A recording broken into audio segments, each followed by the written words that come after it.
बिस्मिल्लाहिर्रहमानिर्रहीम। अस्सलाम वालेकुम। अजमेर शरीफ में एक मंदिर था जो इस वक्त का सबसे बड़ा मंदिर था और सिर्फ राजाओं और रानियों की इबादत के लिए मखसूस था। मंदिर के साथ एक ही तालाब था जिसका नाम अन्ना सागर था। हिंदू लोग इस तालाब के पानी को इंतहाई मुतबरक ख्याल करते थे। इनका अकीदा था कि जो इस तालाब में गुस्ल कर ले इसके सब गुनाह झड़ जाते हैं। कहते हैं इस मंदिर में रात को इतने चिराग जलते थे कि रात में 3.5 मन तेल इन चिरागों में इस्तेमाल होता था। इर्द गिर्द के कई देहात मंदिर के नाम थे, यानी इन देहात की आमदन मंदिर पर खर्च होती थी। मंदिर में हजारों मुलाजमीन थे जिनका काम आने वालों की रहनुमाई करना था कि कौन सा खुदा बेटे अता करने वाला है, कौन सा देवता सेहत और तंदुरुस्ती का मालिक है और किस मूर्ति की पूजा से दौलत मेहरबान होती है। ख्वाजा गरीब नवाज रहमतुल्लाह अलैह इस मंदिर में तशरीफ ले गए और अन्ना सागर से कुछ फासले पर चटाई बिछाकर अपने मरीदों के हमरा बैठ गए।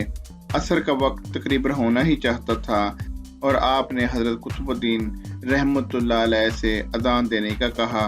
कुफ्र और शिरक के गढ़ अजमेर में अल्लाह की वहदानियत और हजरत मोहम्मद सल्लल्लाहु अलैहि वसल्लम की रसालत का पहला ऐलान था। वो लोग इस्लाम से मुकम्मल तौर पर लाइल्म थे। चनाचे अजान की आवाज़ सुनकर वो हैरान हुए और अपने घरों से निकल आए। सब हिंदू हैरान रह गए कि सब भगवान तो अंदर हैं, तो ये लोग सिहन में किस भगवान को सजदा कर रहे हैं। जब शाम हुई तो राजा के ऊंट जो दिन में चरने गए हुए थे अपने चरवाहों के साथ वापस आने लगे। अतफाक से जहां हजरत ख्वाजा रहमतुल्लाह अलैह अपने साथियों के साथ बैठे थे वो जगह राजा के ऊंटों के बैठने की थी। चरवाहों ने आप रहमतुल्लाह अलैह से कहा, इतना बड़ा मैदान है, ऊंट तो कहीं भी बैठ जाएंगे, क्यों मुसाफिरों को तंग करते हो। वो ना माने और मुसलसल असरार करते रहे कि ऊंट इसी जगह बैठेंगे। आखिर उन्होंने बहुत बदतमीजी से कहा, ये राजा के ऊंटों के बैठने की जगह है और इधर राजा के ऊंट ही बैठेंगे, तुम लोग कहीं और डेरा लगाओ। आखिर आप रहमतुल्लाह अलैह ने उठते हुए हजरत कुतुब से फरमाया, उठो कुतुबुद्दीन, ये कह रहे हैं कि ये ऊंटों के बैठने की जगह है, तो चलो ऊंट ही बैठे रहें।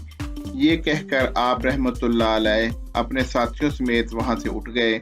अगली सुबह जब ऊंटों को चराने के लिए ले जाने का वक्त आया और चरवाहों ने ऊंटों को उठाना चाहा तो उन्हें पता चला कि ऊंट उठने के काबिल नहीं हैं। उन्होंने ऊंटों को मार मार कर जबरदस्ती उठाना चाहा, लेकर वो बैठे ही रहे। चरवाहे परेशान हो गए कि जो ऊंट उनके एक इशारे पर उठ बैठते थे आज क्यों नहीं उठ रहे। आखिर उन्हें याद आया कि कल इस मुसाफिर फकीर ने कहा था कि चलो ऊंट बैठे ही रहें। लोग इकट्ठा होना शुरू हो गए। कोई कह रहा था फकीर कोई कामिल जादूगर है और किसी ने ख्याल जाहिर किया कि कोई भगवान का अवतार है। ये बात राजा तक पहुंच गई कि एक मुसाफिर फकीर ने राजा के ऊंटों पर जादू कर दिया है। राजा ने हजरत मोइनुद्दीन चिश्ती रहमतुल्लाह अलैह को पैगाम भेजा कि तुम कैसे फकीर हो जो बेज़बानों को बांध रखा है, ये बेचारे भूख और प्यास से मर जाएंगे, इसलिए मेहरबानी करके अपना जादू वापस ले लो। आप रहमतुल्लाह अलैह ने फरमाया, हम मुसलमान हैं और मुसलमान बद्दुआ नहीं करते, ना ही जादू। जाओ कहो कि जिसके हुक्म से बैठे थे उसके हुक्म से उठ खड़े हो। अब जो जाकर उठाया तो ऊंट पहली बार पर ही उठ बैठे। हिंदुओं की दिलचस्पी इन मुसाफिरों में बढ़ने लगी। पांचों वक्त अजान होती और नमाज अदा की जाती। आखिर राजा तक ये बात पहुंच गई कि कुछ फकीर आए हैं जो मुसलमान हैं, पांचों वक्त अजान देते हैं और हमारे पवित्र तालाब को हाथ मुंह धोकर ब्रश कर देते हैं और हमारे धर्म के खिलाफ बातें भी करते हैं। कहते हैं ये मूर्तियां पूजने के काबिल नहीं, ये तो महज पत्थर हैं, इसलिए उन्हें यहाँ से उठाया जाए। राजा ने फकीरों को पैगाम भिजवाया कि तुम हमारे तालाब को अपने हाथ डालकर नापाक करते हो, जो हम बर्दाश्त नहीं कर सकते, इसलिए तुम लोग यहाँ से चले जाओ। आप रहमतुल्लाह अलैह ने फरमाया, और भी तो इतनी दुनिया आती है, हमारे पानी लेने से कौन सा कोई कमी आ जाएगी। लेकिन वो कहने लगे, کہ وہ سب ہمارے اپنے دھرم کے لوگ ہیں اور تم دوسرے دھرم کے ہو۔ آئندہ تم لوگوں نے تالاب کو ناپاک کیا تو ہم سختی سے پیش آئیں گے۔ آپ رحمت اللہ علیہ نے حضرت قطب الدین بختیار رحمت اللہ علیہ سے فرمایا، قطب الدین، شاید یہ لوگ آئندہ ہمارے پانی لینے پر کوئی فساد برپا کریں۔ جاؤ ایک مشکیزہ پانی سے لے آؤ تاکہ ضرورت کے وقت کچھ پانی تو موجود ہو۔ لہذا حضرت قطب الدین رحمت اللہ علیہ نے ان سے فرمایا، چلو ہم مشکیزہ بھر لیتے ہیں۔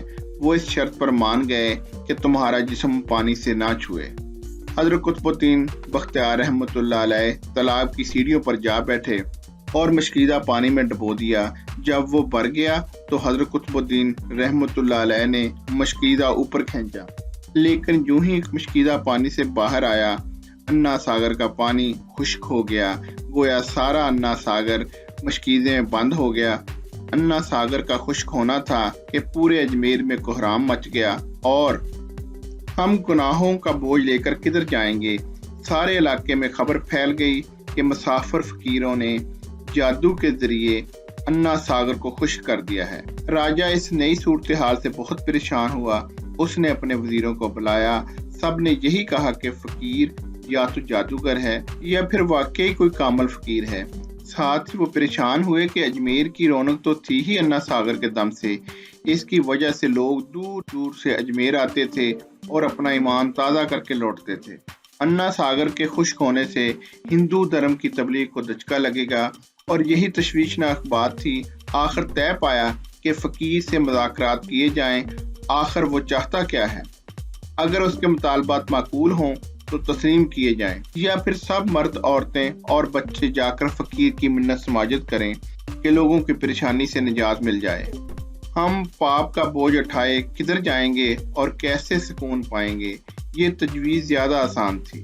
لہذا تمام لوگ بابا صاحب رحمت اللہ علیہ کے پاس آئے اور بولے، بابا تم بھی وضو کر لیا کرنا، لیکن بھگوان کے واسطے مارانا ساگر ہمیں لوٹا دو۔ آپ رحمت اللہ علیہ نے حضرت قطب الدین رحمت اللہ علیہ سے فرمایا، جاؤ قطب الدین، مشکیزہ واپس تالاب میں ڈال آؤ۔ یوں ہی مشکیزہ تالاب میں الٹا گیا، انا ساگر کناروں تک اچھل آیا۔ اس پانی نے کئی دلوں کو دھو ڈالا۔